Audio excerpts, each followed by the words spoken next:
Michael stared at his late wife's phone on the kitchen counter, its cracked screen catching the afternoon light.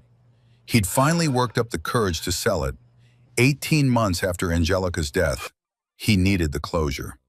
But when he powered it on to factory reset it, a notification lit up the screen. A message from yesterday. His blood ran cold. Angelica had been dead for a year and a half, buried in the cemetery across town, yet somehow, impossibly, her phone had received a text message less than 24 hours ago. The message preview read, "Same time next week? He still doesn't know."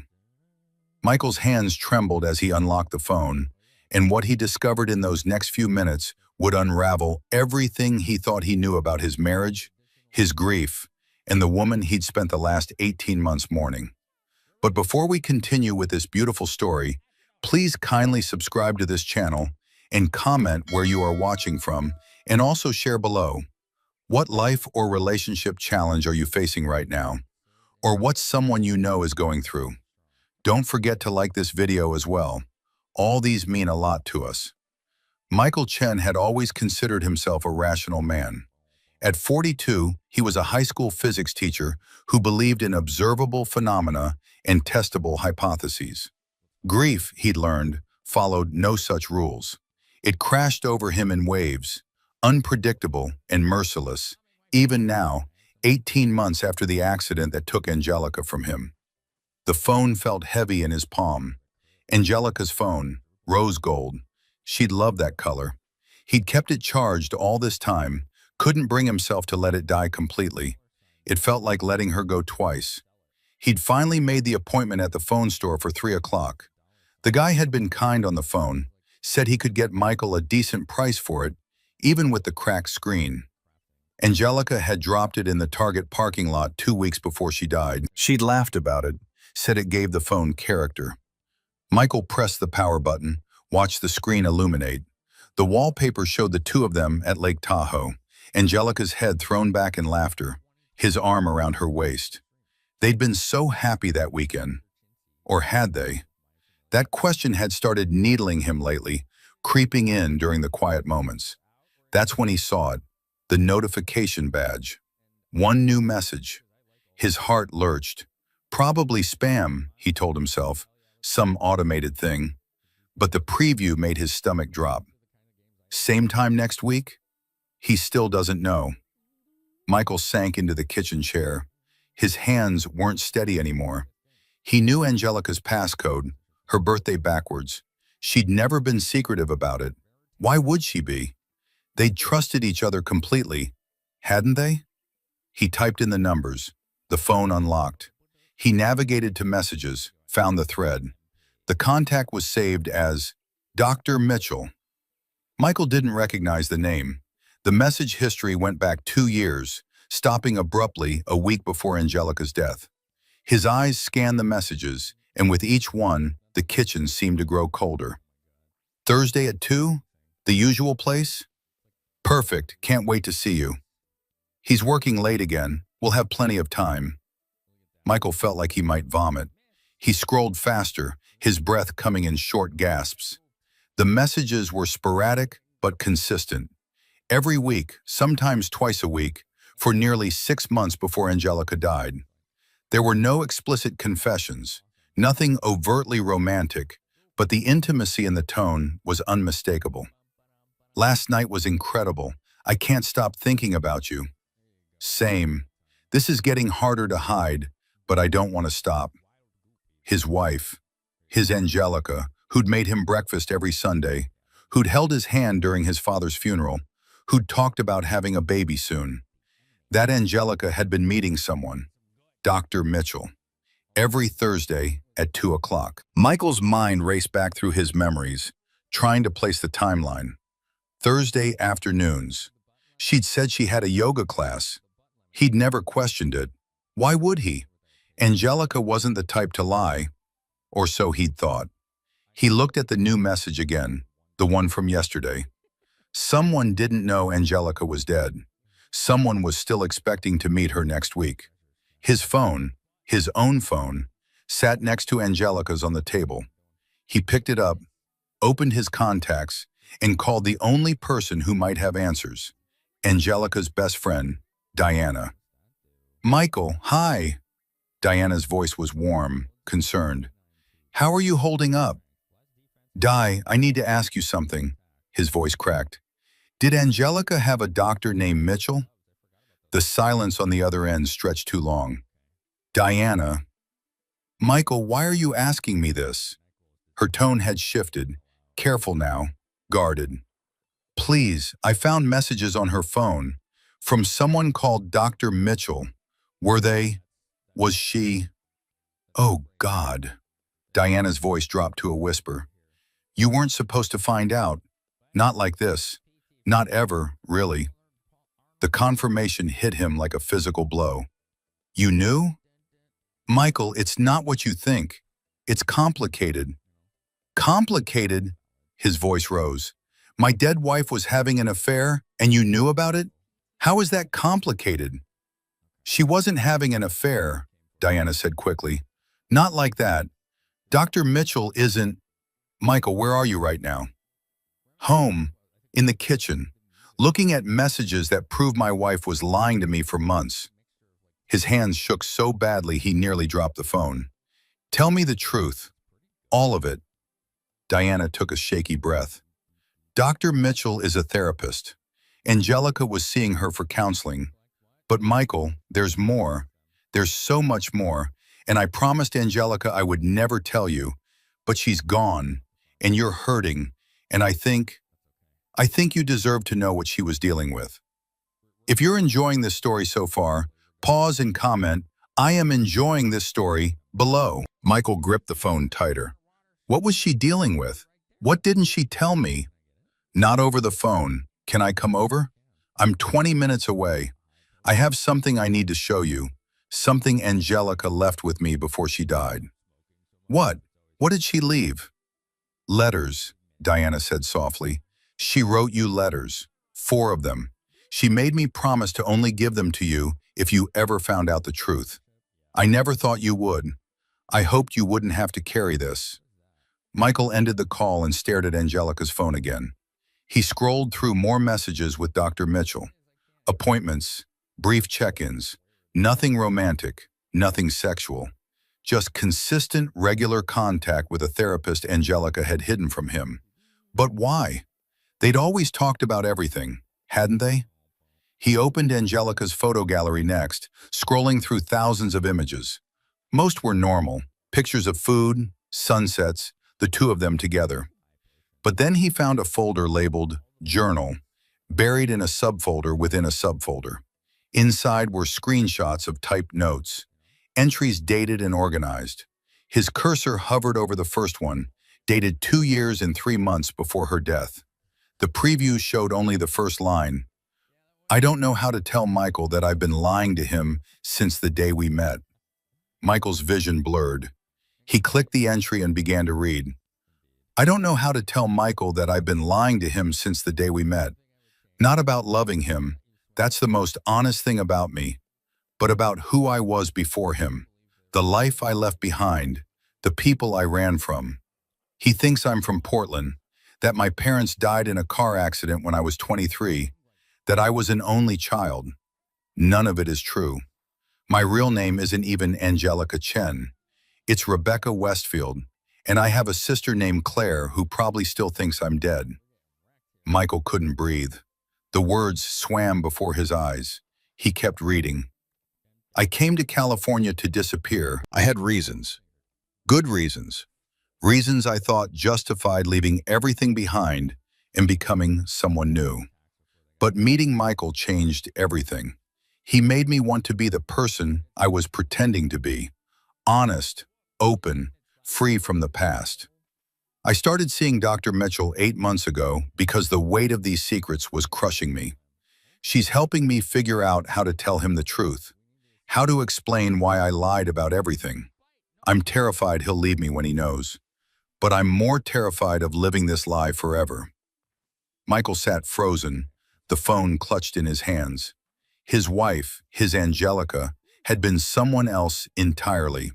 Someone named Rebecca Westfield who'd faked her own death and reinvented herself. The woman he'd loved, the woman he'd married, the woman he'd mourned for 18 months. She'd been living a lie their entire relationship. But why? What had she been running from? He scrolled to the next entry, dated 6 months later. Dr. Mitchell thinks I should tell him soon. The longer I wait, the worse it gets. But there's more to it than just the new identity. There's the money I took when I left. It's in an account Michael doesn't know about. $375,000 that technically doesn't belong to me. I told myself I earned it, that I deserved it after what they put me through. But the truth is more complicated than that. And if Michael finds out, he might not just leave me. He might hate me. The doorbell rang, snapping Michael out of his stupor. Diana. He stood on shaky legs and walked to the front door, still holding Angelica's phone. Diana stood on the porch, her eyes red and swollen. In her hands, she held a manila envelope. "I'm so sorry, Michael. I wanted to tell you so many times, but I promised her. She made me swear." Michael stepped aside to let her in. They walked to the living room in silence.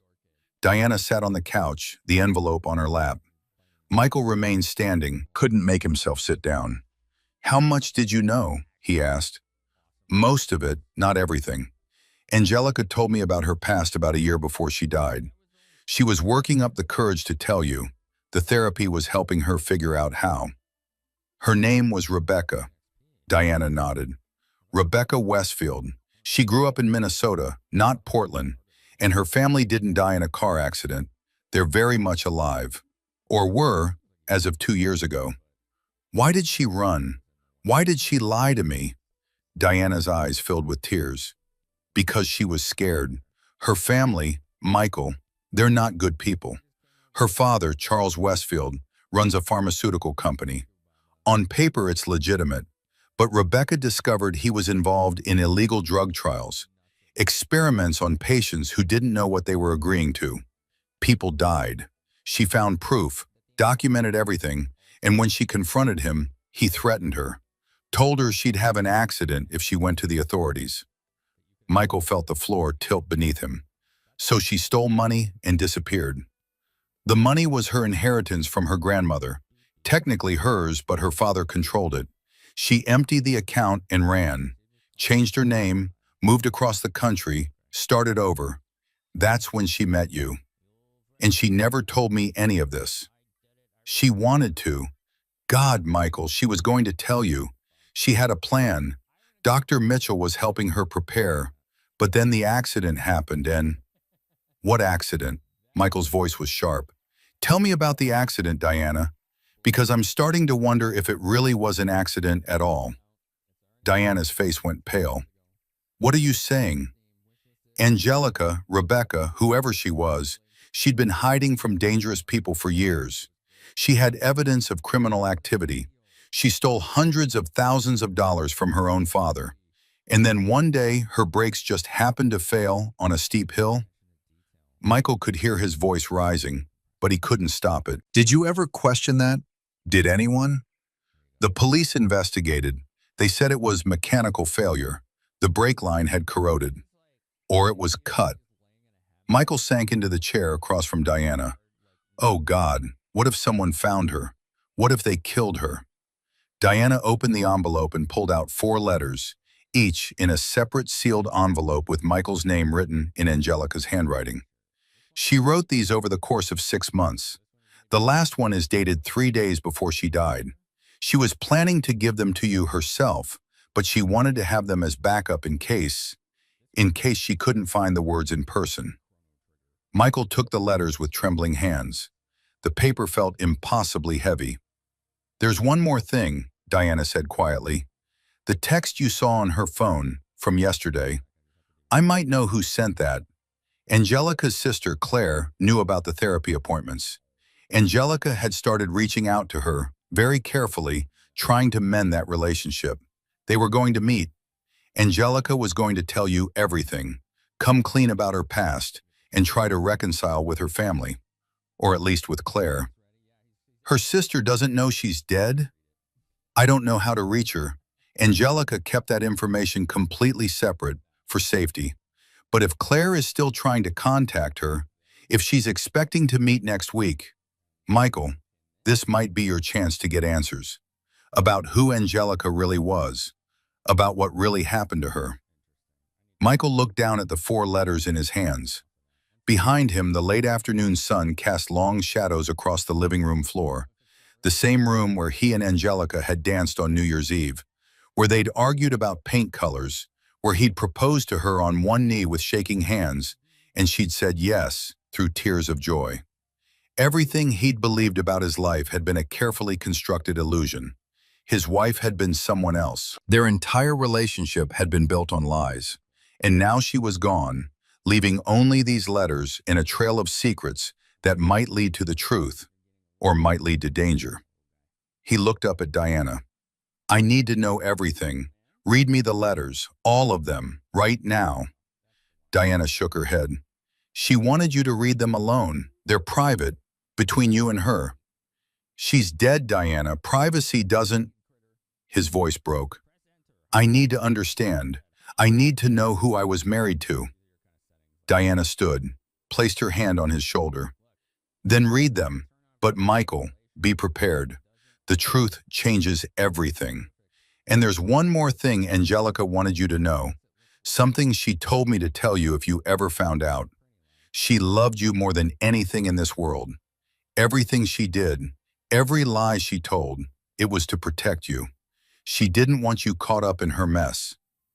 After Diana left, Michael sat alone in the dimming light, 4 letters spread on the coffee table before him.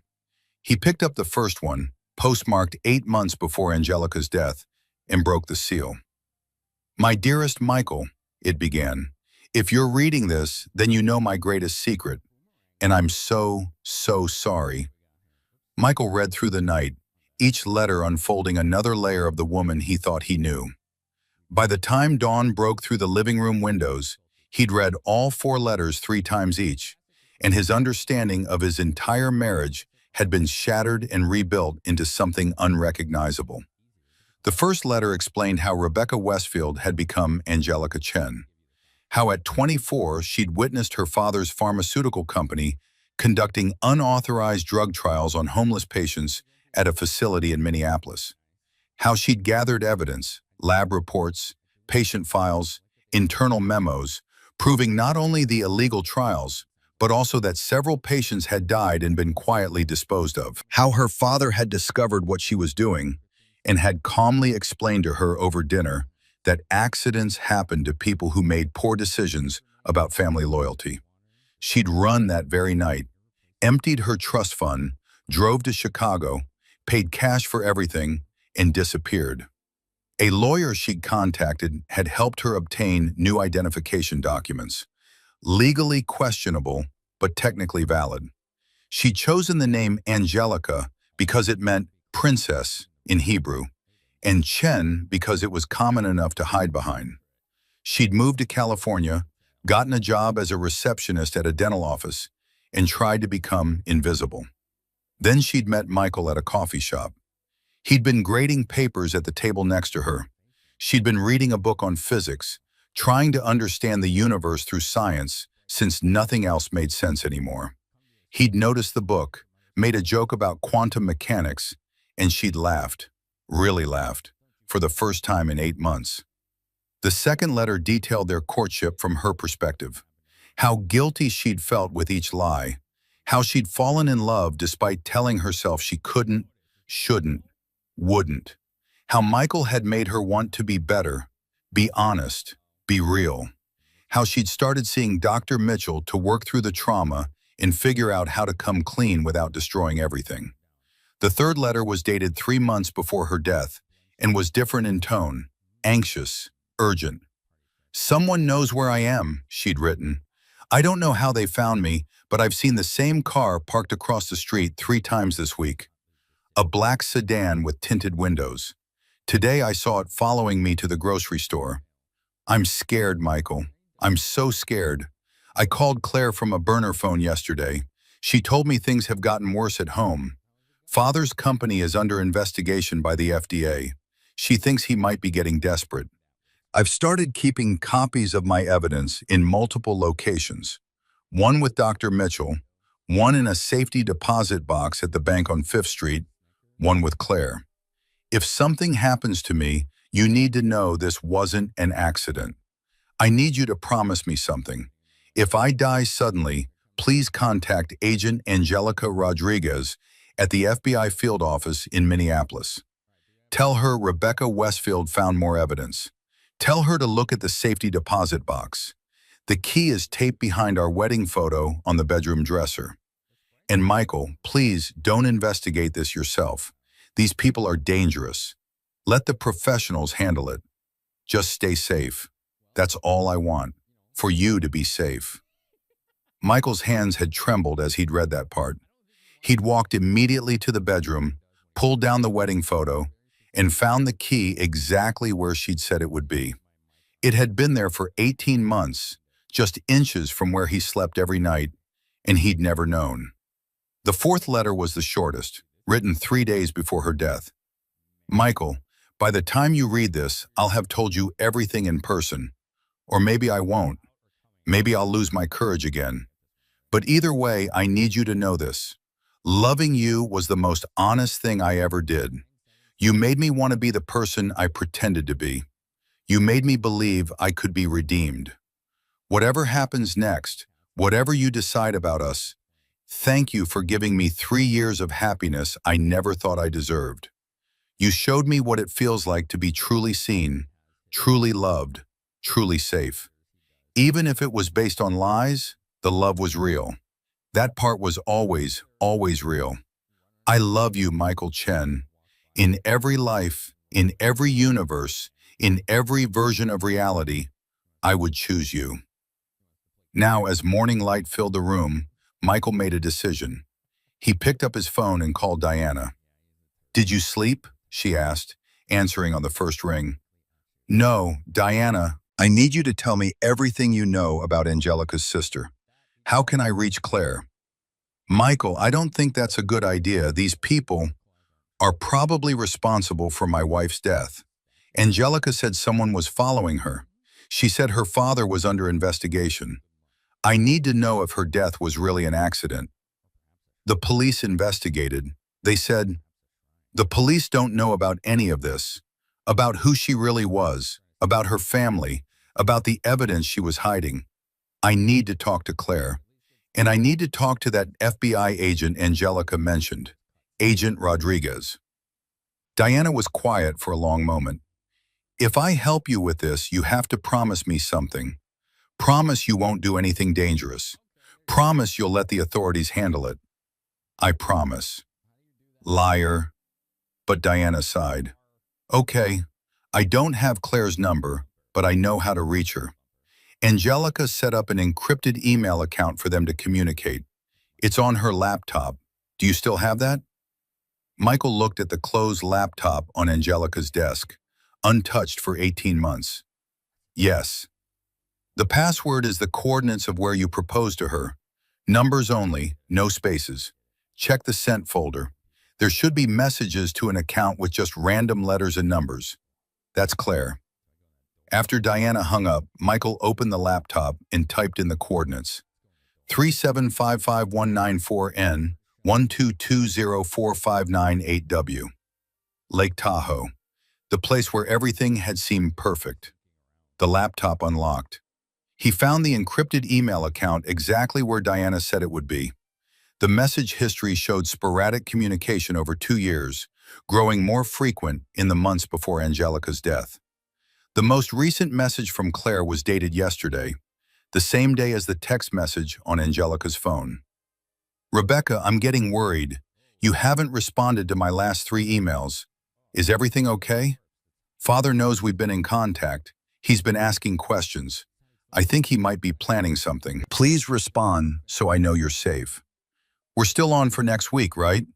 Tuesday at the cafe we discussed?" Michael's heart pounded. He positioned his fingers over the keyboard, then stopped.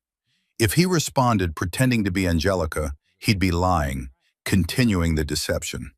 But if he told Claire the truth, that Angelica was dead, he might lose his only connection to answers. He made his choice and began typing. Claire, this isn't Rebecca.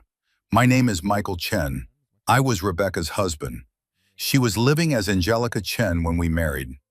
I need to tell you something, and I'm sorry to do it like this. Rebecca died 18 months ago in a car accident. At least that's what the police said. But I just found out about her real identity and the circumstances she was running from. I have evidence that someone may have been following her before her death. I need to talk to you. I need to know the truth about what happened. If you're willing to meet, I'll be at the cafe Tuesday at 2 o'clock. I'll be wearing a blue jacket and carrying a photo of Rebecca. I'm sorry for your loss, and I'm sorry you're finding out this way. He hit send before he could second-guess himself. Next, he called the FBI field office in Minneapolis and asked for Agent Angelica Rodriguez. He was transferred twice before a professional female voice answered. Agent Rodriguez. My name is Michael Chen. My wife was Rebecca Westfield. She died 18 months ago, but before she died, she told me to contact you if anything happened to her. She said you would know what it meant. The silence on the other end lasted several seconds. Mr. Chen, I'm going to need you to verify some information for me. When did you say your wife died? May 15th, 2 years ago. Car accident in San Francisco. Brake failure. And you're just contacting me now? I just found out who she really was yesterday. She'd been living under an assumed identity. I had no idea about her past until I discovered messages on her old phone. Mr. Chen, I'm going to need you to come to our San Francisco office. Today, if possible. This is an active investigation, and what you're telling me could be crucial. Can you do that? Yes, but I need to know something first. Was my wife's death really an accident? If you're enjoying this story so far, pause and comment, I am enjoying this story, below. Agent Rodriguez's tone softened slightly. Mr. Chen, there are things I can't discuss over the phone, but I can tell you that the name Rebecca Westfield has been on my desk for 3 years. We've been building a case against Westfield Pharmaceuticals for illegal human experimentation and fraud. Rebecca was supposed to be one of our witnesses. Then she vanished. We assumed Charles Westfield had gotten to her. If what you're saying is true, if she was living under a new identity all this time, then there are questions we need answered. Can you be here by 2 o'clock? Michael looked at the clock. 9:30. He could make it. I'll be there. There's something else. She left evidence in a safety deposit box. I have the key. Don't go there alone. Come to the office first. We'll go together. Mr. Chen, if your wife's death wasn't an accident, if someone from the Westfield organization was involved, then you might be in danger too. They may not know you exist, but they might be watching anyone connected to Rebecca.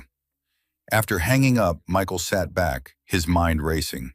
In the span of 12 hours, his entire world had inverted. His quiet life as a high school physics teacher married to a dental receptionist had been a fiction. The real story involved dangerous criminals, federal investigations, murder, and a woman who'd loved him enough to try to protect him by lying about everything. His phone buzzed. An email notification. Claire had responded. Michael, I don't know if I can believe this. Rebecca can't be dead. She can't be. We were supposed to fix things. I was supposed to help her come forward. This is my fault. I should have done more to protect her. I'll be at the cafe Tuesday. I need to see proof. I need to know what happened. And Michael, if you're who you say you are, if you really loved my sister, then please be careful. Our father is a dangerous man. If he finds out you know about Rebecca, if he realizes she left evidence behind, he won't hesitate to silence you too. I've been looking over my shoulder for 2 years. Now you will too. I'm sorry you got dragged into this. Rebecca always said you were a good man who deserved better than her lies. But she loved you. That much I know was true. Michael closed the laptop and looked around the living room. Every object held memories now tinged with questions. The blue vase Angelica had bought at a flea market, had it reminded her of something from her real life? The cookbook she'd used every Sunday. Had Rebecca Westfield learned to cook, or was that skill part of the Angelica Chen costume? He walked to the bedroom and opened Angelica's closet. Her clothes still hung there, untouched. He'd been unable to pack them away. Now he ran his hands over the fabrics, looking at each item with new eyes. In the back, behind her winter coats, he found a small lockbox he'd never noticed before. His heart racing, he tried the key from the wedding photo frame. It didn't fit. This was a combination lock. He tried her birthday. Nothing. His birthday. Nothing. Their anniversary. The lock clicked open. Inside, he found a passport under the name Rebecca Westfield, issued 11 years ago. The photo showed a younger version of Angelica with darker hair and glasses, but unmistakably her. There was also a burner phone, still charged, and a flash drive labeled Insurance. Michael pocketed all three items. Then he noticed something else at the bottom of the box, a pregnancy test. Positive. His knees went weak.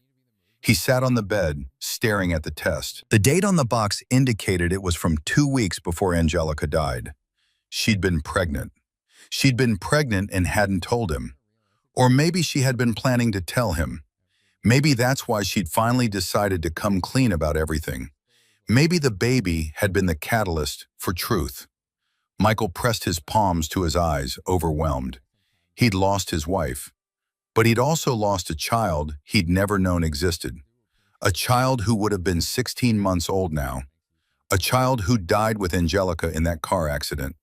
Unless the stress of the pregnancy had been why her guard was down. Unless knowing she was pregnant had distracted her, made her easier to follow, easier to target. His grief, already profound, deepened into something darker. Rage. Someone had taken not just Angelica from him, but their unborn child. Someone had ended 2 lives and tried to make it look like mechanical failure. He put the pregnancy test back in the box and locked it. He would tell Agent Rodriguez about it, but first, he needed a moment. Just a moment to sit with this new loss, this new layer of devastation. His phone rang. Unknown number. Hello? Is this Michael Chen? A male voice, older, cultured. Who's asking? My name is Charles Westfield. I believe you were married to my daughter. Michael's blood turned to ice. How did you get this number? Mr. Chen, I understand you've recently been looking into my daughter's past. I understand you've been in contact with her therapist and possibly with my other daughter, Claire. I'm calling to extend an invitation. I'd like to meet with you, today if possible, to discuss Rebecca and to ensure we understand each other clearly. I have nothing to say to you. I think you do. I think you have questions about what happened to Rebecca. I think you might have evidence that belongs to me. And I think you're planning to do something foolish with that evidence. Mr. Chen, I'm not the villain Rebecca painted me to be. She was troubled, paranoid, and she stole from her own family. What happened to her was tragic, but it was an accident. However, if you pursue this investigation, if you go to the authorities with fabricated evidence or conspiracy theories, you'll be making a grave mistake. Are you threatening me? I'm offering you a choice. Meet with me this afternoon, hear my side of the story, and we can resolve this like reasonable people. Or continue down this path and discover that Rebecca's paranoia was well-founded, just misdirected. The world is full of dangers, Mr. Chen. Accidents happen, even to high school physics teachers. The line went dead. Michael's hands shook as he lowered the phone. Charles Westfield knew who he was, knew what he was doing, which meant he'd been watching, probably since yesterday, maybe longer. He grabbed his car keys, the flash drive, and Angelica's letters. He would go to the FBI office now, ahead of schedule. He would tell them everything about the phone call, the evidence, the pregnancy test, all of it. As he walked to his car, he noticed a black sedan parked 3 houses down. Tinted windows, engine running. The same car Angelica had written about in her letter. Michael's first instinct was to run back inside and call the police. But instead, he pulled out his phone and took a photo of the license plate. Then he got in his car, started the engine, and began driving toward the FBI office downtown. The black sedan pulled away from the curb and followed him. Michael's pulse hammered in his ears. He was being tailed, just like Angelica had been. He thought about her last moments, driving down that steep hill, pressing the brake pedal, feeling nothing, realizing too late that someone had tampered with her car. Had she known in those final seconds? Had she understood it was murder? He gripped the steering wheel tighter and pressed the accelerator. He needed to reach the FBI office, needed to get these materials into safe hands, needed to tell someone with authority what was happening before he ended up like Angelica. The black sedan kept pace behind him, maintaining a consistent distance, not trying to catch him, just making sure he knew he was being watched. Michael took a sudden right turn without signaling. The sedan followed. He took another turn and another, weaving through residential streets. The sedan stayed with him. His mind raced. Should he drive to a police station instead? Call 911? What would he even say? That he thought he was being followed but wasn't sure? Then he remembered the flash drive in his pocket, the insurance file Angelica had hidden in her closet. Whatever was on that drive, it was important enough for her to label it that way. Important enough to hide in a locked box even from him. He pulled his phone from his pocket, keeping one hand on the wheel, and called Diana again. Michael, what's wrong? I need you to do something for me right now. In my kitchen, there's a laptop on the counter. Take it. Take it to your house and hide it. Don't look at what's on it, just keep it safe. I'm being followed. If something happens to me... Slow down. What do you mean you're being followed? Charles Westfield called me. He knows everything. There's a black sedan that's been tailing me for 10 minutes. I'm heading to the FBI office, but if I don't make it, you need to make sure that laptop gets to Agent Angelica Rodriguez in Minneapolis. Can you do that? I'm coming to your house right now. I'll get the laptop. Michael, please be careful. He ended the call and focused on driving. The FBI office was still 15 minutes away. 15 minutes where anything could happen. At a red light, he glanced in the rearview mirror. The sedan had stopped 2 car lengths behind him. He couldn't see the driver through the tinted windows. His phone buzzed. A text from an unknown number. Stop running, Mr. Chen. You can't outrun the truth, and you certainly can't outrun me. The light turned green. Michael accelerated through the intersection and heard a loud pop from under his hood. Steam began pouring from the engine. The temperature gauge spiked into the red. His car was overheating. Not now. Not like this. He managed to pull into a gas station parking lot before the engine died completely. Steam billowed from under the hood. He got out, looking around frantically. The black sedan had disappeared, but standing near the air pump, watching him with cold eyes, was a man in an expensive suit. Late 60s, silver hair, commanding presence. Charles Westfield. Mr. Chen, he said, walking toward Michael with measured steps. I really wish you'd taken my offer to meet civilly. Now we'll have to do this the hard way. Michael stood frozen in the gas station parking lot, acutely aware of how exposed he was. Charles Westfield looked nothing like a murderer. He looked like a successful businessman, the kind of man who chaired charity boards and played golf at exclusive clubs. But his eyes were flat and cold, empty of empathy. Don't come any closer, Michael said, his hand moving to his phone. I've already contacted the FBI. They know everything. Do they? Charles smiled, but it didn't reach his eyes. Or did you just discover your wife's secrets yesterday and you're scrambling to make sense of pieces you don't fully understand? Let me save you some time, Mr. Chen. Rebecca was sick, mentally ill.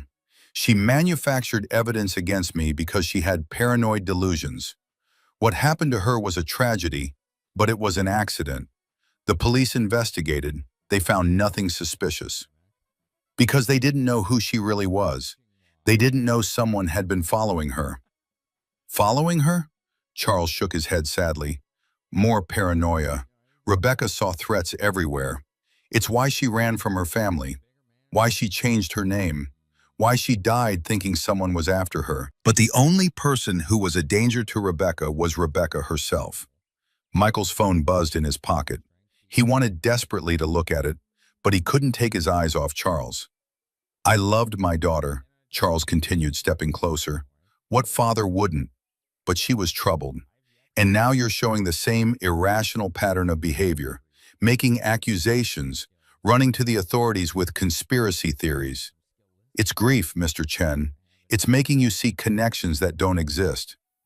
Then why are you here? Why did you have someone follow me? Why did my car conveniently break down?" "Your car is 12 years old. Things break. As for why I'm here, I wanted to speak with you before you made a terrible mistake, before you damaged my company's reputation with false allegations. I'm offering you a solution. I'll pay you $2 million for any evidence Rebecca may have left behind. Documents, recordings, whatever manufactured proof she created in her disturbed state. In return, you move on with your life. You grieve your wife in peace. You forget this conspiracy theory. Everyone wins. You're trying to buy my silence. I'm trying to prevent you from embarrassing yourself and dishonoring Rebecca's memory. The evidence she claimed to have? It's falsified. If you take it to the FBI, experts will prove it's fake, and you'll look like a grieving husband who lost his grip on reality. But if you give it to me, I can ensure Rebecca is remembered as the beautiful, troubled woman she was, not as a delusional thief who betrayed her family." Michael studied Charles's face, looking for cracks in the facade. "Angelica, Rebecca, she was pregnant when she died. Did you know that?" For just a second, something flickered in Charles's expression. Surprise? Regret? It was gone too quickly to identify. "I didn't know. I'm sorry for your loss. Another reason to accept my offer, Mr. Chen. Take the money, start over, maybe start a new family. Don't waste your life chasing ghosts." "I want to hear you say it," Michael said quietly. "Did you kill her? Did you have someone tamper with her brakes?" Charles's face hardened. "I love my daughter. I would never hurt her. Whatever you think you know, you're wrong. And if you continue down this path, you'll discover that I have resources you can't imagine. Legal resources. Your teaching career, your reputation, your freedom, all of it can disappear faster than you can blink. Or you can take the money and walk away. Those are your only two options." "There's a third option," Michael said. "I can tell the truth, no matter what it costs me." Charles sighed, like a disappointed parent.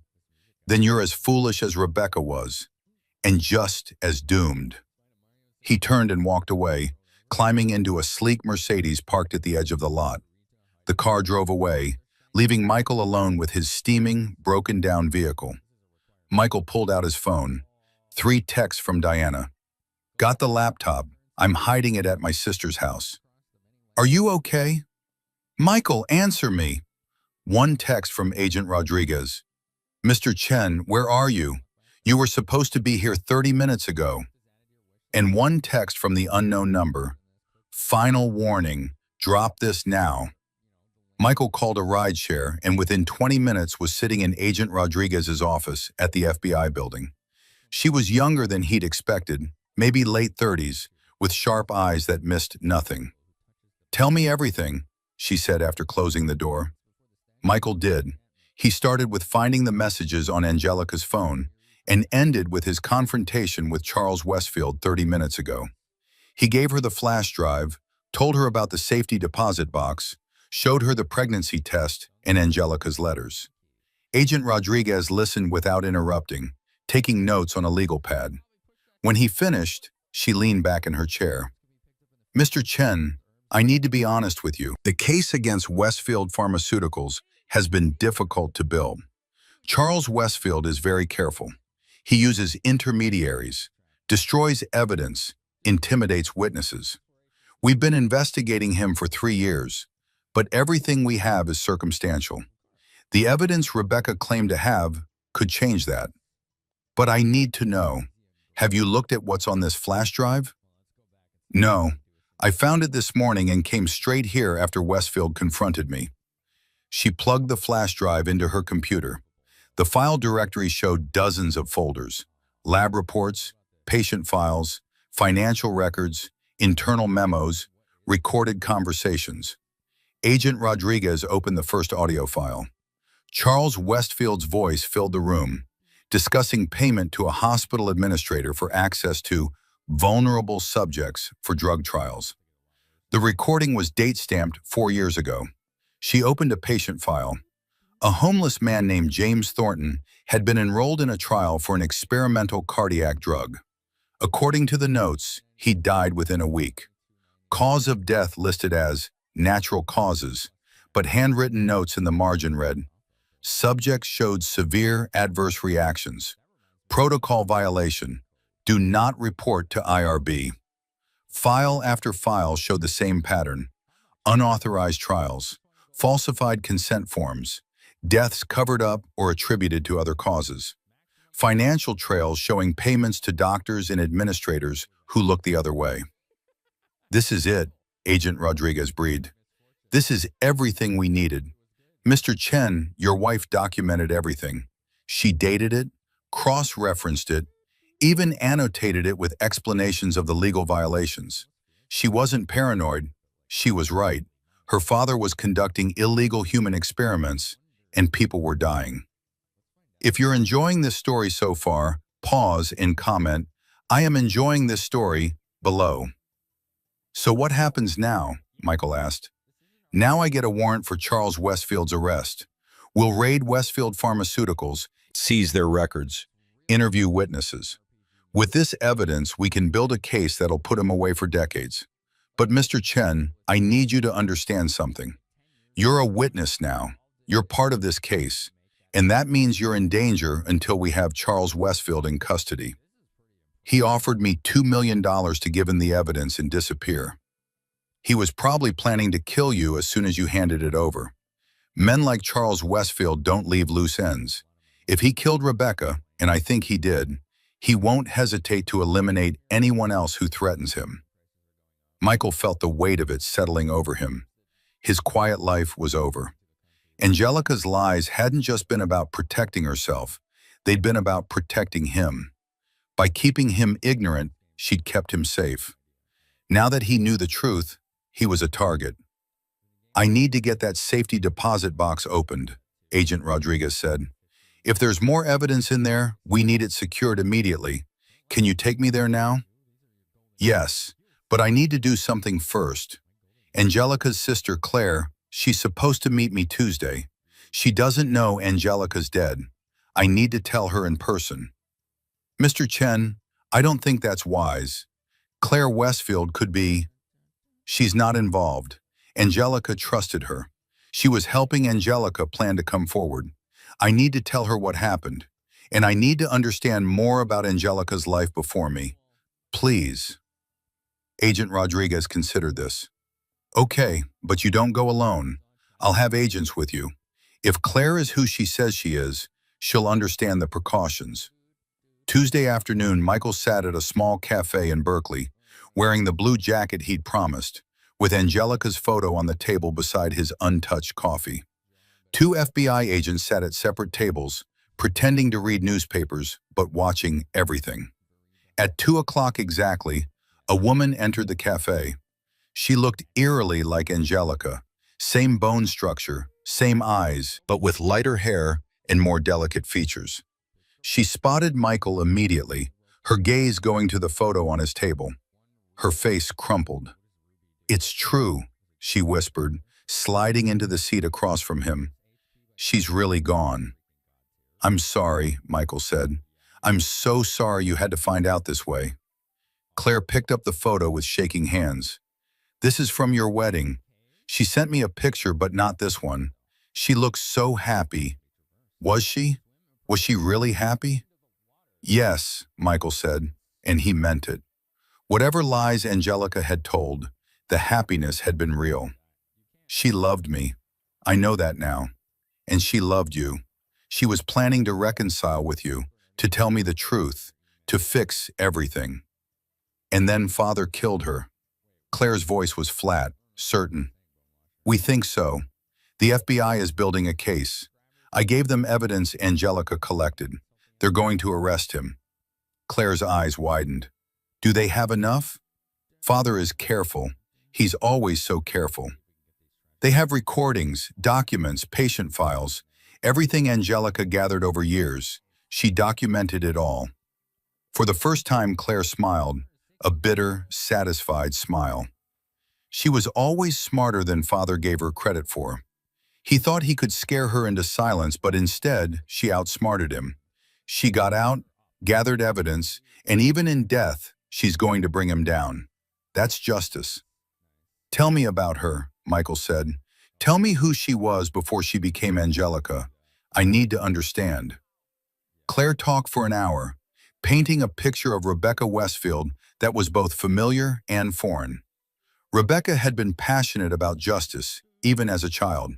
She defended bullied kids at school, volunteered at homeless shelters, dreamed of becoming a doctor to help people. When she discovered what her father was doing, it had broken something fundamental in her worldview.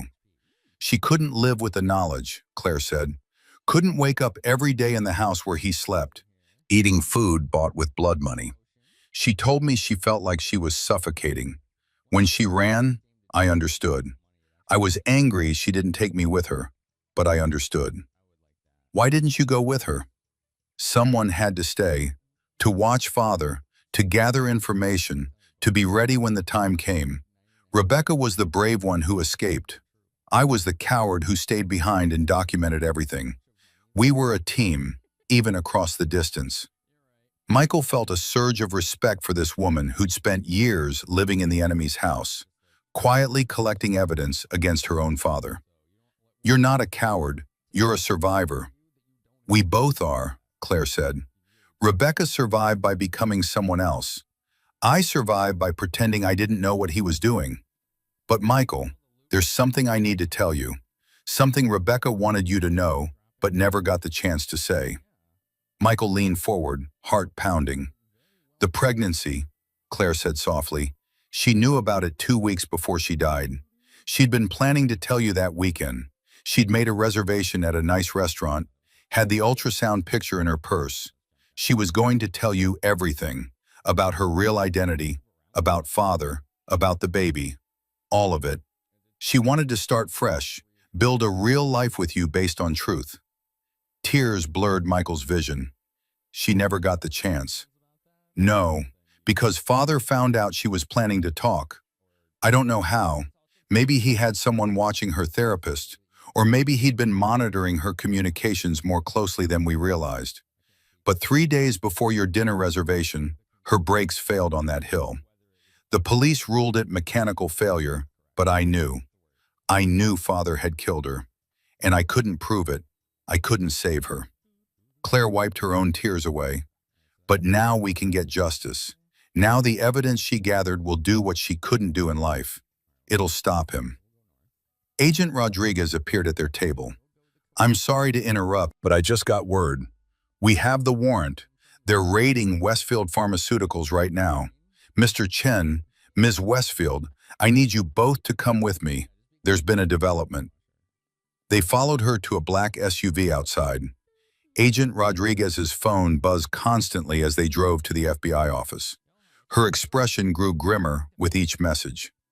What's wrong? Michael asked. Charles Westfield is gone. When agents arrived at his office, it was empty. His secretary said he left yesterday for an overseas business trip. No flight plan filed. No indication of where he went.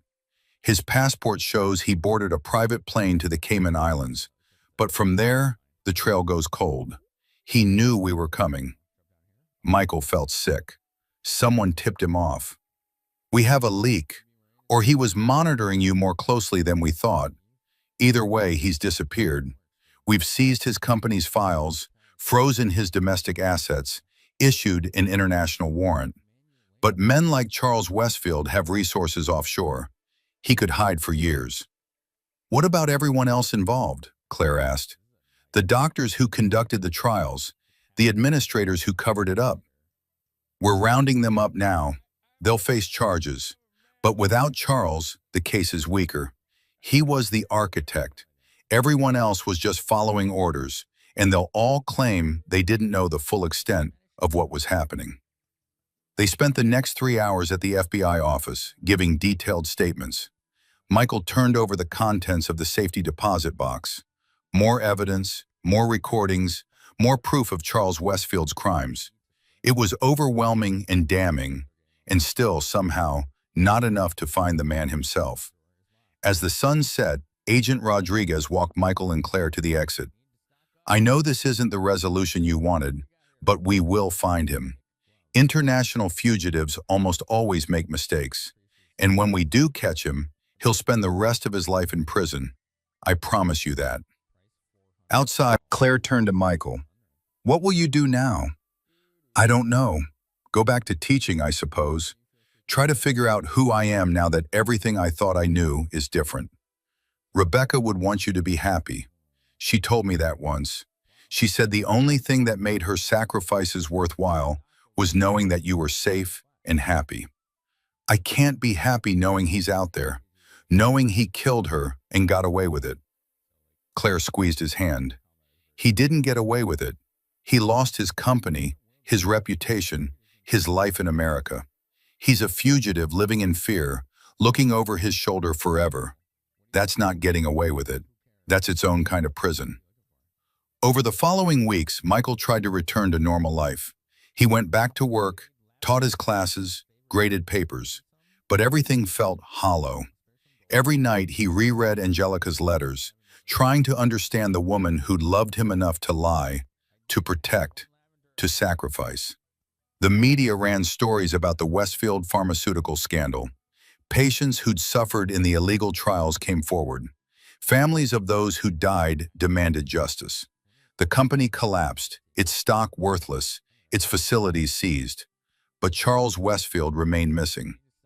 3 months after their initial meeting, Michael invited Claire to dinner at his house. She'd become his connection to Angelica's real past, and slowly they developed a friendship built on shared grief and determination. "I have something to show you," Claire said as they sat in the living room after dinner. She pulled out a laptop and opened a video file. "I found this in some old family videos. I think you should see it." The video showed a teenage Rebecca at a family gathering, maybe 15 years old. She was laughing, full of life, arguing passionately about something with her grandfather. The resemblance to Angelica was striking, but incomplete. This girl had an openness, an innocence that Angelica had lost. "This is who she was before everything happened," Claire said softly. "Before father corrupted everything. She was so full of hope and belief that the world could be better." Michael watched the screen, seeing his wife smile in this stranger's face. She kept some of that. Even after everything, she still believed in goodness, in truth, in justice. "She believed in you," Claire said. "You gave her hope when she thought she'd lost it forever." They sat in comfortable silence, watching the video loop. Then Michael's phone buzzed. A text from Agent Rodriguez. "Turn on the news, now." Michael grabbed the remote and switched on the TV. Every major channel was covering the same story. Charles Westfield had been found dead in a hotel room in Singapore. Initial reports suggested suicide. A note had been left. Michael's hands went numb. Claire gasped beside him. Agent Rodriguez called seconds later. "Mr. Chen, I wanted you to hear this from me before the media gets the details. Charles Westfield is dead. It appears he took his own life. The note he left was brief. He confessed to ordering Rebecca's murder and expressed remorse for his crimes. We're treating it as credible, but there will be an investigation to rule out foul play." "He confessed?" Michael could barely process it. "Yes, he admitted to having Rebecca's brakes tampered with. He said he thought he was protecting his company, his legacy, but that the guilt had destroyed him. With his empire gone, his reputation ruined, facing international charges, he chose this way out. I'm sorry, Mr. Chen. I know you wanted him to face trial." After the call ended, Michael and Claire sat in stunned silence. The man who'd killed Rebecca was dead. The truth was finally public. Justice, in its own twisted way, had been served. "Do you think it's real?" Claire asked. "Do you think he really killed himself? Or did someone get to him? Someone who didn't want him testifying?" "Does it matter?" Michael said. "Either way, he's gone. He can't hurt anyone else." Rebecca would have wanted him to face trial, to publicly answer for what he did. Maybe, or maybe she would have wanted exactly this, for him to admit what he did and face his own conscience.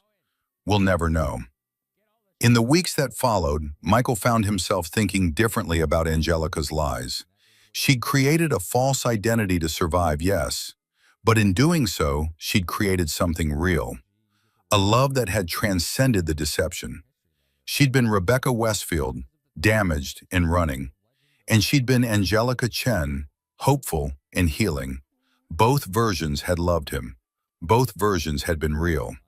He started writing down his own story, trying to make sense of the past 2 years. The grief, the discovery, the investigation, the resolution.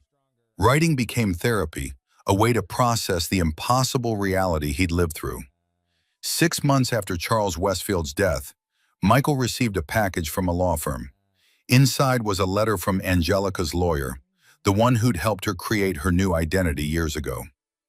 "Dear Mr. Chen, I was instructed by my client, Angelica Chen, formerly Rebecca Westfield, to deliver this package to you in the event of her death and the resolution of her father's crimes. She prepared this before she died, hoping you'd never need to read it, but wanting you to have it if circumstances required.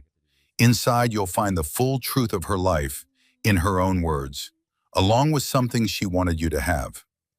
The package contained a journal, years of Rebecca's handwritten entries, documenting her transformation from Rebecca to Angelica, her falling in love with Michael, her fears and hopes and dreams. The final entry was dated the day before she died. "Tomorrow I tell Michael everything. Tomorrow I show him the ultrasound and explain that our baby will be born into truth, not lies. I'm terrified he'll hate me for deceiving him, but I'm more terrified of continuing this way. If you're reading this, Michael, it means I never got my chance to be brave. It means something went wrong. I'm sorry. I'm so sorry for the lies and the secrets and the danger I brought into your life. But please know this. Loving you was the truest thing I ever did. You made me believe I could be better than my past. You made me want to try. Whatever happens, thank you for 3 years of honest love in a life full of dishonest survival. Thank you for being my safe place. Thank you for being you." Attached to the final page was an ultrasound photo, 7 weeks along, a tiny blob that would have been their child. Michael pressed his fingers to the image, grieving anew for a future that had been stolen. But beneath the grief, something else emerged. Gratitude. For the time they'd had. For the love that had been real, even when the identities weren't. For Angelica's courage in trying to build a better life, despite impossible circumstances. He thought about the question that had haunted him since finding those messages on her phone. Had their marriage been real if it was built on lies? And now, finally, he had his answer. Yes. Because love isn't about perfect honesty. It's about choosing each other despite imperfections, despite pasts, despite fears. Angelica had chosen him every day in every way that mattered. She'd protected him, loved him, tried to build a future with him. The name she'd used was false, but the commitment had been real. Michael placed the ultrasound photo in a frame next to their wedding picture on his dresser. 2 reminders of the life they'd built and the life they'd almost had. 2 pieces of a story that was both tragic and beautiful. A year later, Michael stood at Angelica's grave with Claire beside him. They'd become family, bonded by their shared connection to Rebecca/Angelica and their joint determination to honor her memory. The headstone now bore both names, Angelica Chen and Rebecca Westfield, with the dates of her birth and death and a simple inscription Michael had chosen. She loved bravely and lived truly. She'd be proud of you, Claire said, of how you've handled all of this, of how you've chosen to remember her. I'm trying to live the way she would have wanted, teaching kids to question, to think critically, to stand up for truth. It's not much, but it's something. It's everything, Claire said. It's exactly what she would have wanted. As they walked back to the car, Michael thought about the phone that had started this entire journey. Angelica's old phone with its cracked screen and impossible message. He'd kept it, unable to let it go. Sometimes he still powered it on, scrolled through her photos, read her journal entries, not to torture himself, but to remember, to honor the complexity of who she'd been. That night, Michael sat at his desk and opened his laptop. He'd been working on a book, the full story of Rebecca Westfield and Angelica Chen, of corruption and courage, of lies and love. Agent Rodriguez had approved him writing it, said it might help other people trapped in impossible situations find the courage to come forward. He typed the final words of the manuscript. In the end, Angelica taught me that identity is not about the name you're given or the past you carry. It's about the choices you make, the people you love, and the legacy you leave behind. She was Rebecca Westfield, victim of her father's crimes. She was Angelica Chen, my wife and partner. She was both and neither, someone entirely her own. And in every version of herself, she was brave. That's how I choose to remember her. Not as the woman who lied to me, but as the woman who loved me enough to try to become better. In a world full of deception, that truth is enough. Michael saved the document, backed it up to multiple locations, he'd learned that lesson well, and leaned back in his chair. Outside his window, the sun was setting, painting the sky in shades of orange and purple, Angelica's favorite colors. He picked up the phone, not Angelica's old one, but his current one, and called Claire. "Hey," she answered, "how's the writing going?" "I finished it, the whole story start to finish." "How do you feel?" Michael considered the question. "Sad, grateful, hopeful, all of it at once." "That sounds about right," Rebecca would approve. They talked for another hour about nothing important. Claire's new job, Michael's upcoming summer break, plans for a memorial scholarship in Angelica's name. Normal things, healing things. After hanging up, Michael walked to the bedroom and looked at the two photos on his dresser. Angelica laughing at Lake Tahoe, and the ultrasound of their child who never was. The weight of grief was still there, would always be there, but it no longer crushed him. Instead, it grounded him, reminded him of what mattered. He'd started this journey trying to sell a phone and had discovered a conspiracy, a murder, and a love more complex than any fiction. He'd learned that truth was messy, that justice was imperfect, and that the people we love are never quite who we think they are. And that's okay. We love them anyway. We honor them anyway. We carry their memory forward anyway. Michael turned off the light and climbed into bed. Tomorrow he'd teach his students about physics and the observable universe. But tonight, he let himself remember the unobservable things, love and courage, and the human capacity for both deception and redemption.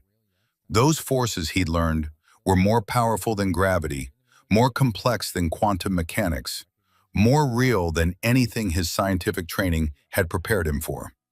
And as he drifted towards sleep, he whispered into the darkness, "Thank you, Angelica, for everything, for the truth and the lies, the joy and the pain, the time we had and the future we lost. You made me understand that loving someone means loving all their versions, the person they were, the person they became, and the person they wanted to be. That's what I'll carry forward. That's how I'll honor you." In the quiet of the night, Michael finally found peace. Not the peace of forgetting, but the deeper peace of acceptance. His wife had been complicated, flawed, brave, and real. She'd loved him the only way she knew how, imperfectly, but completely. And in the end, that was enough. That would always be enough.